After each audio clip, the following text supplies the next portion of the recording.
কমলপুৰ সমষ্টিৰ বিধায়ক শ্ৰী দিগন্ত কলিতা ডাঙৰীয়া, অসম পুলিচৰ সঞ্চালক প্ৰধান হৰমিত সিং ডাঙৰীয়া, DIG CWR ইন্দ্ৰাণী বৰুৱা ডাঙৰীয়ানী, আমাৰ মাজত উপস্থিত আৰু আজিৰ সভাৰ কেন্দ্ৰবিন্দু শ্ৰীমতী লভলীনা বৰগোহাঁই ডাঙৰীয়ানী, আজিৰ উপস্থিত আমাৰ ক্ৰীড়া জগতৰ তাৰকাসকল, ক্ৰীড়া সংগঠকসকল, উপস্থিত সুধী মণ্ডলী আৰু স্থানীয় ৰাইজ। লাভলীনা বক্সিং একাডেমীৰ শুভ উদ্বোধন উপলক্ষে আজিৰ অনুষ্ঠিত এই সভাত উপস্থিত থাকিবলৈ পাই মই সঁচাকৈয়ে গৌৰৱ অনুভৱ কৰিছোঁ। আজি 5 জুন বিশ্ব পৰিৱেশ দিৱস আৰু আজিৰ দিনটোতে এজুপি বৃক্ষ ৰোপণ কৰি আমি এই লভলীনা বক্সিং একাডেমী আৰম্ভ কৰিছোঁ। গছ এডাল যেনেকৈ ৰোপণ কৰাৰ পিছত লাহে লাহে সুন্দৰকৈ আগবাঢ়ি গৈ ই এক বিশাল বটবৃক্ষত পৰিণত হয়,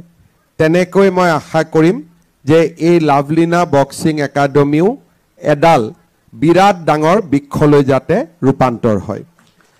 আজিৰ এই বিশেষ দিনটোত মই লাভলীনাক আকৌ এবাৰ অভিনন্দন জনাইছোঁ আৰু লাভলীনাৰ লগত সদায়ে এক সবল স্তম্ভ হিচাপে থিয় দি থকা লাভলীনাৰ পিতৃ মাতৃকো মই মোৰ শ্ৰদ্ধা আৰু সেৱা আগবঢ়াইছোঁ।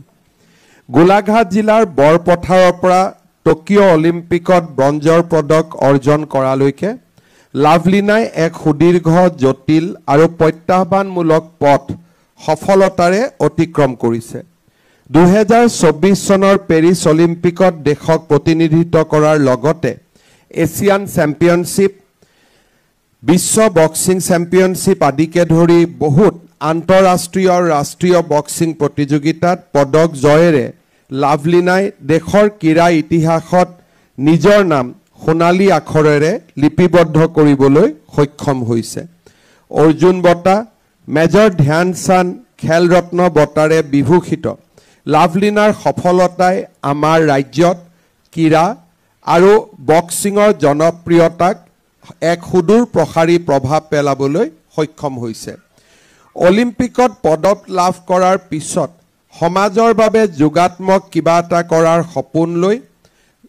লাভলীনাই নতুন প্ৰজন্মৰ ক্ৰীড়াবিদসকলক আন্তঃৰাষ্ট্ৰীয় পৰ্যায়ত খেলিবলৈ যাতে সাহস পায় তাৰ বাবে এই লাভলীনা বক্সিং একাডেমী প্ৰতিষ্ঠা কৰিছে। 2021 চনত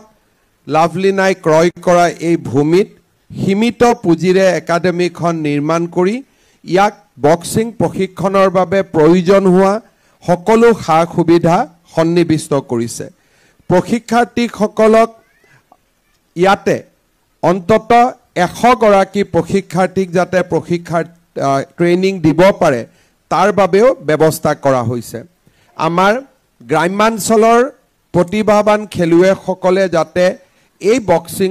ৰিঙত বা এই বক্সিং একাডেমীত সুবিধা লাভ কৰিব পাৰে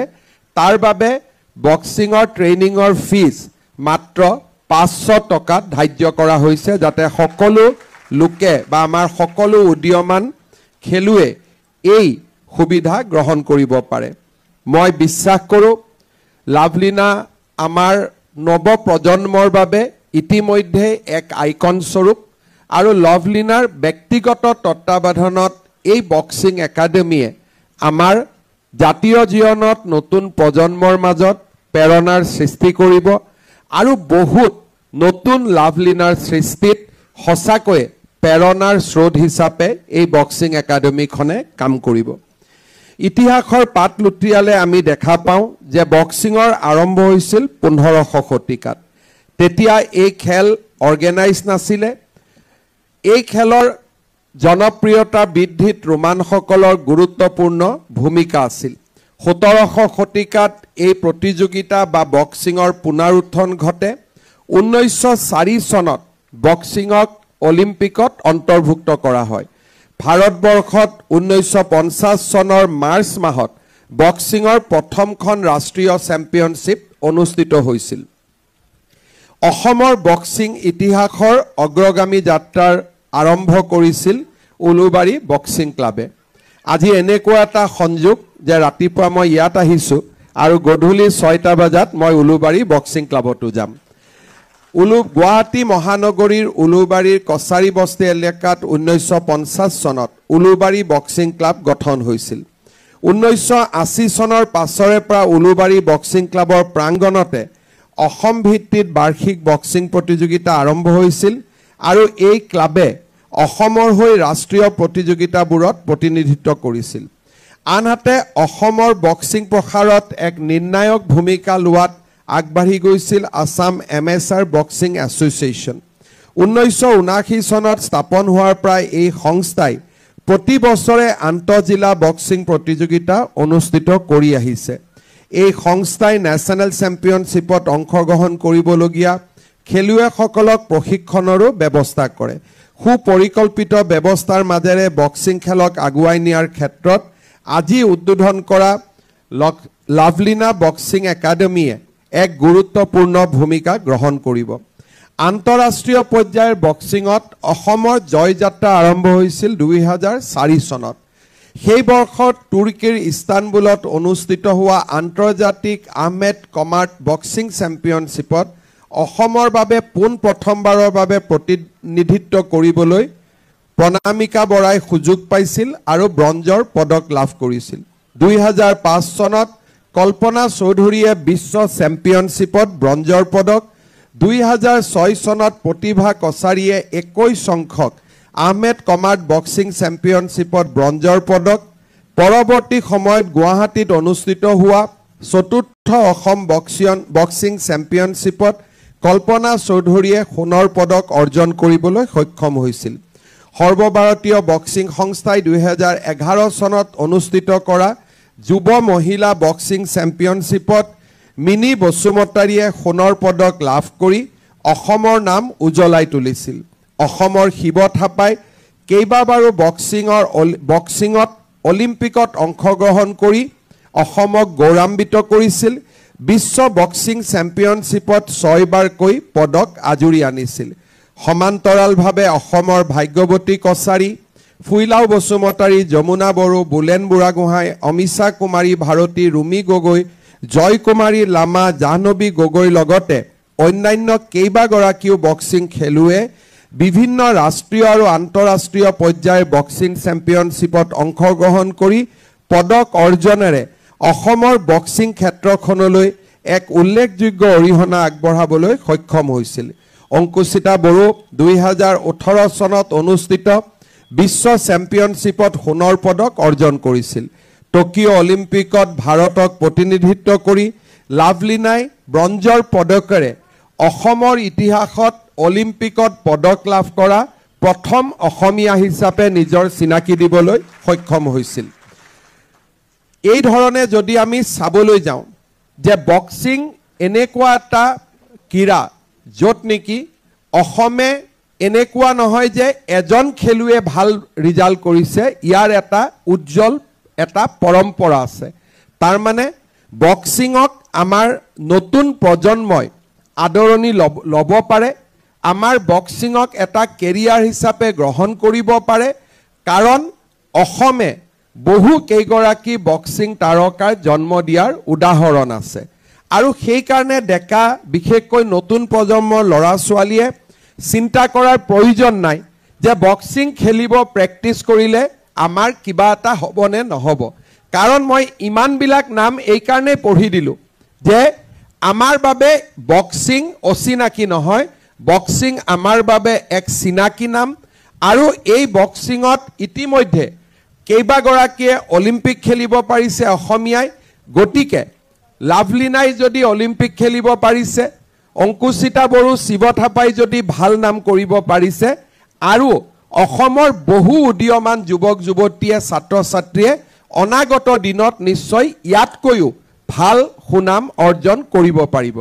প্ৰত্যেক ৰাজ্যৰে একোটা খেলত নেচাৰেল এডভান্টেজ থাকে। অসমত বক্সিঙৰ এটা নেচাৰেল এডভান্টেজ আছে, কাৰণ ইয়াত এটা ইক'চিষ্টেম আছে,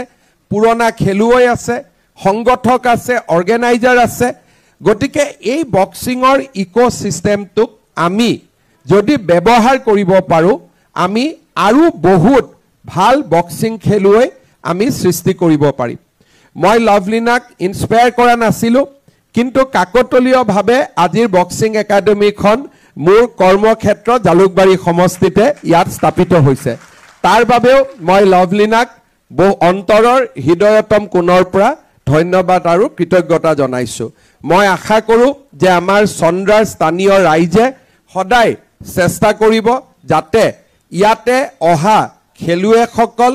প্ৰশিক্ষাৰ্থীসকল কোনেও যাতে কষ্ট নাপায় কেতিয়াবা কিবা প্ৰয়োজন হ'লে স্থানীয় ৰাইজে যাতে সম্পূৰ্ণ সহায় আৰু সহযোগিতা আগবঢ়ায় লাভলিনাই চন্দৰাত এই একাডেমীখন স্থাপন কৰাটো আমাৰ সকলোৰে বাবে গৌৰৱৰ বিষয় আৰু সেইকাৰণে মই সকলোকে এটাই অনুৰোধ কৰিম ৰাতি 2টা বজাত হওক ৰাতিপুৱা 5টা বজাত হওক ইয়াত যদি কেতিয়াবা লাভলিনাই আমাৰ পৰা সহায় বিচাৰে সকলোৱে যাতে আগবাঢ়ি আহি সহায় কৰে তাৰ বাবে মই অনুৰোধ কৰিম আমাৰ ইয়াতে মাননীয় ক্ৰীড়া মন্ত্ৰী ডাঙৰীয়ানী উপস্থিত আছে আজি যিখিনি কৰা হৈছে লাভলিনাৰ নিজৰ প্ৰচেষ্টাত কৰা হৈছে মই ক্ৰীড়া মন্ত্ৰী ডাঙৰীয়ানীক অনুৰোধ কৰিম যে আমি ইয়াতে এটা হোষ্টেলৰ ব্যৱস্থা কৰি দিব পাৰোঁ নেকি কাৰণ তেতিয়া আমাৰ ইয়াৰে বহুত ল'ৰা ছোৱালীয়ে বাহিৰৰ পৰা ইয়াত আহি থাকিব পাৰিব আৰু হোষ্টেলৰ ব্যৱস্থা কৰিলেও নহ'ব হোষ্টেলত থকা ল'ৰা ছোৱালীৰ খোৱা বোৱাৰ পৰা গোটেই ব্যৱস্থাও চৰকাৰে গ্ৰহণ কৰিব লাগিব কাৰণ তেতিয়াহে দুখীয়া ঘৰৰ ল'ৰা ছোৱালী আহি ইয়াতে আমাৰ খেলত আগভাগ ল'ব পাৰিব ট্ৰেইনিং ল'ব পাৰিব মই আজিয়েই ক্ৰীড়া বিভাগক অনুৰোধ কৰিম যে আপোনালোকে 2 কোটি টকা লাভলিনাৰ এই একাডেমীখনৰ কাৰণে দিব আৰু পৰ্যায়ক্ৰমে দি থাকিব যেনেকৈ যেনেকৈ তেখেতে কামত আগবঢ়াই লৈ থাকে তেনেকৈ দিব যদি ইয়াত মাটি কিনিব খোজে তাৰ কাৰণে দিব হোষ্টেল বনাব খোজে হোষ্টেলৰ কাৰণে দিব আপোনালোকে লাভলিনাৰ লগত আলোচনা কৰি যেনেকৈ প্ৰয়োজন তেনেকৈ দি গৈ থাকিব ৰাজ্য চৰকাৰে সকলো সহায় আগবঢ়াব এতিয়া মই 2-3টা বেলেগ কথা ক'ব খুজিছোঁ আমি ৰাজ্যখনত প্ৰত্যেকখন ৰাজ্যই এটা আমাৰ চিনাকি হয় যে আমাৰ সফট পাৱাৰ কিমান খেলা হৈছে এটা সফট পাৱাৰ আজি মণিপুৰ কিমান আগবাঢ়ি গৈছে নাই যোৱা সেই কথা পিছত কিন্তু অলিম্পিকৰ সময়ত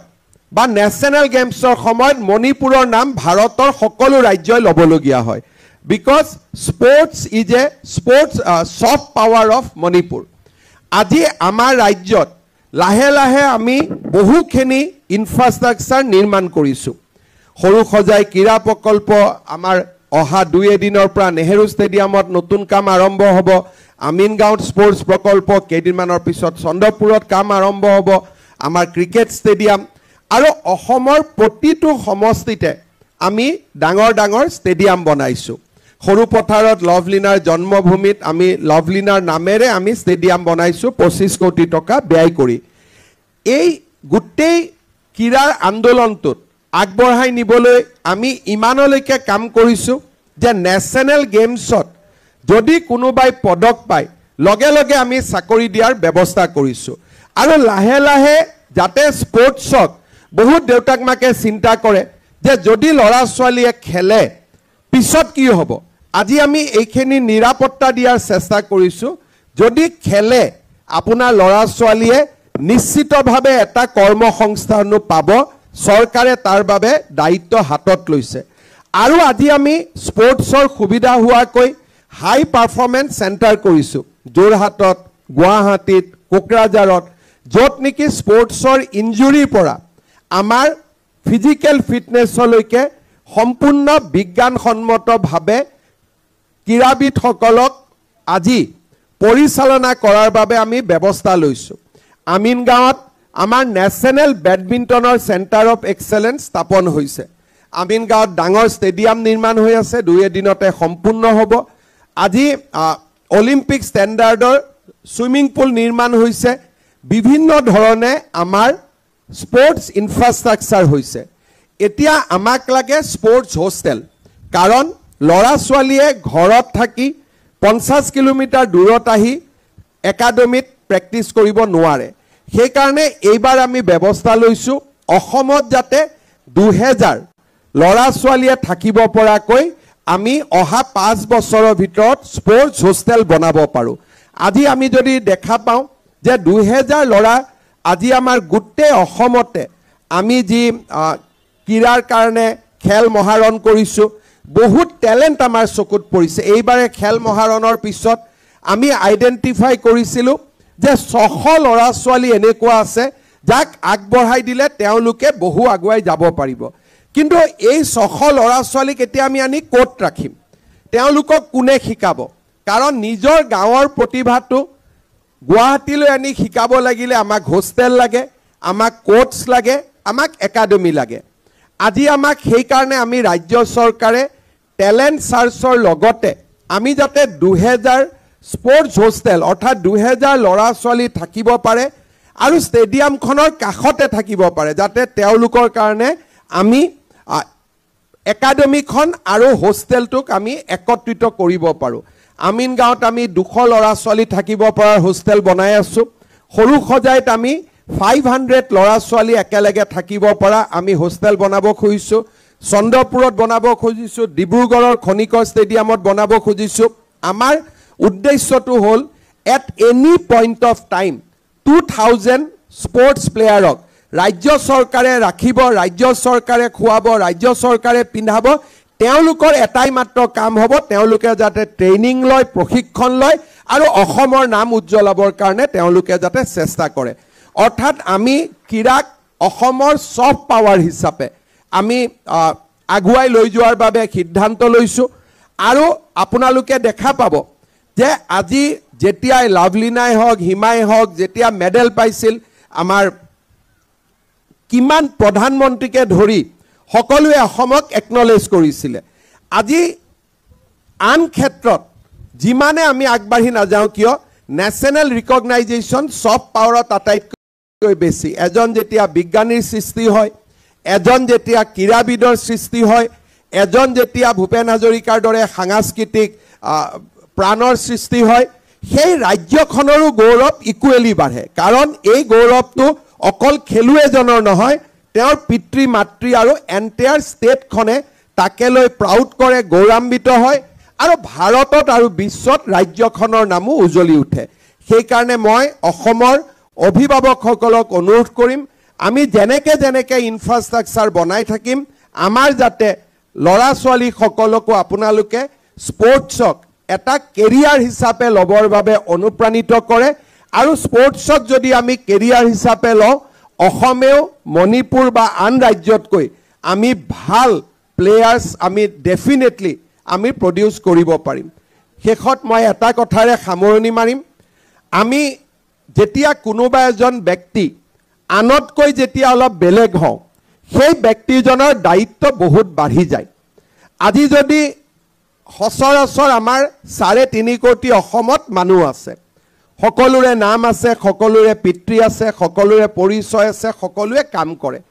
কিন্তু অসমীয়া মানুহে ভাৰতীয় মানুহে সকলোৰে নাম নাজানে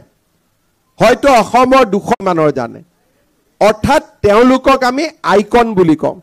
আইকনসকলৰ দায়িত্ব অকল নিজক আগবঢ়াই লৈ যোৱা নহয় নিজে যিখিনি পালে তাক বিলাই দিয়াটোৱে হৈছে আটাইতকৈ ডাঙৰ আইকন আৰু আজি লাভলিনাই আমাক এটা ৰাস্তা দেখুৱাইছে সকলো আইকনৰ বাবে ৰাস্তা দেখুৱাইছে যে অকল মোক যিখন ৰাজ্যই আগবঢ়াই লৈ গ'ল যিখন সমাজে মোক আশীৰ্বাদ দিছিলে যিখন সমাজে মোক শুভকামনা দিছিলে অলিম্পিক খেলাৰ আগতে যিখন সমাজে নামঘৰত চাকি জ্বলাই মোৰ সফলতাৰ কামনা কৰিছিল সেইখন সমাজকো কিছু ঘূৰাই দিয়াৰ মোৰ দায়িত্ব আছে আজি লাভলিনাই এটা ৰাস্তা দেখুৱাইছে সেই ৰাস্তা আৰু বহুজনে অনুসৰণ কৰক আমাৰ ৰাজ্যখন আগুৱাই যাওক তাকে কামনা কৰি মই সকলোকে ধন্যবাদ জনাই মই মোৰ বক্তব্যৰ সামৰণি মাৰিছোঁ ধন্যবাদ জয় হিন্দ।